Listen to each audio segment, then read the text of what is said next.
Cette chronique équipement est une présentation de Sport Rousseau, Hockey Expert et l'entrepôt du hockey.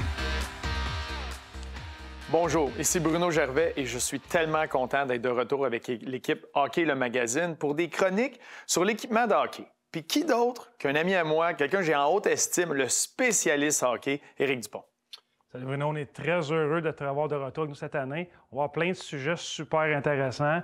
Comme les années passées, on va parler de nouveautés dans les bâtons, les patins, l'équipement, des idées cadeaux dans le temps des fêtes, peut-être parler de vêtements du Canadien. Plein de sujets super intéressants. Ça évolue tellement vite, tout ce qui est l'équipement. Puis tu as mentionné, on peut commencer avec les bâtons. Tu as 3 marques devant nous. Qu'est-ce que tu as pour nous? Bien, c'est encore cette semaine, on va voir les bâtons Warrior, Bauer et Sherwood. Mais j'ai vraiment quelque chose de vraiment intéressant ici. C'est la nouvelle série de luxe de Warrior. Un bâton Alpha, un bâton Covert, qui est déjà, les gens sont déjà très familiers avec ces bâtons-là. Mais en fait, une édition spéciale, un bâton blanc, des graphiques qui rappellent un petit peu les couleurs d'antan de Warrior qu'ils utilisaient, le vert, beaucoup de bleu. Puis ces bâtons sont venus avec une garantie de 60 jours qui c'est exclusif à Warrior dans le marché.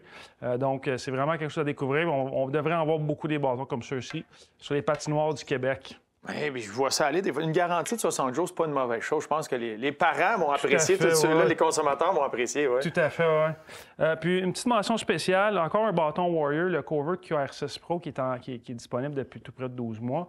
Cette année, une petite nouveauté, on a ajouté le Warrior a ajouté le nom de Ivan Demidov sur la manche.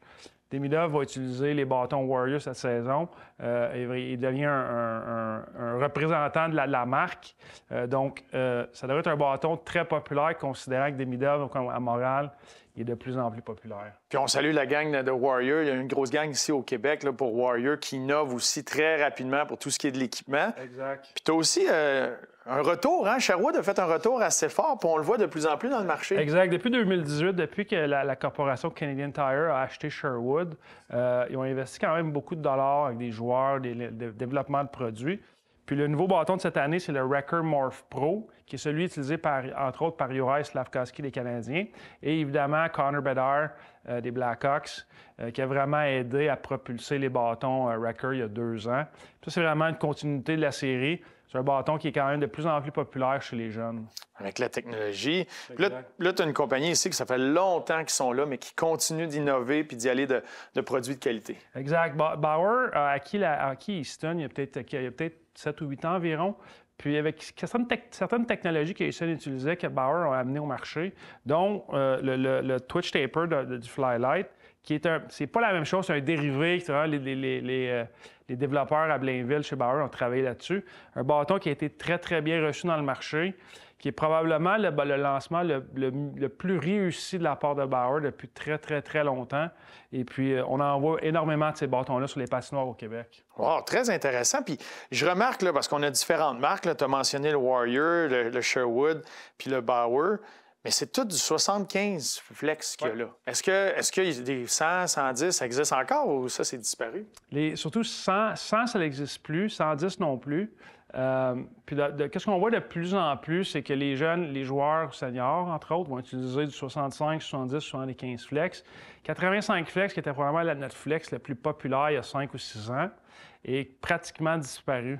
Les techniques de lancer, la façon que les jeunes jouent, même les adultes. Donc, les flex qu'on utilisait peut-être nous il y a longtemps, ils sont même plus disponibles. Et ça me fascine parce que moi, quand j'ai finalement passé du bâton de bois, Sherwood, à un One Piece, c'était 110. Tu sais, il fallait que ça soit rigide, il fallait que ça soit fort. Puis je me suis mis à avoir des problèmes au poignet. J'ai descendu à 105, j'ai descendu à 100. Puis à la fin de ma carrière, j'étais à 85. Puis là, on m'a mis dans les mains un 75 en me disant « Essaye ça. » La technique de lancer a complètement changé, a évolué. Puis ça vaut la peine de venir en magasin pour comprendre quel genre d'outil qu'on a besoin. Oui, c'est beau au look comme ça, mais il faut comprendre c'est quoi l'outil, qu'est-ce que j'ai besoin, parce qu'il y a tellement de variantes à ces bâtons-là. Oui, tu sais, le point de flexion, c'est probablement la chose, bien pas probablement, c'est la chose la plus importante, quel genre de lancer que tu prends pendant un match. Il y a des joueurs qui décochent des tirs rapides, d'autres des lancers frappés, plus de lancers du poignet.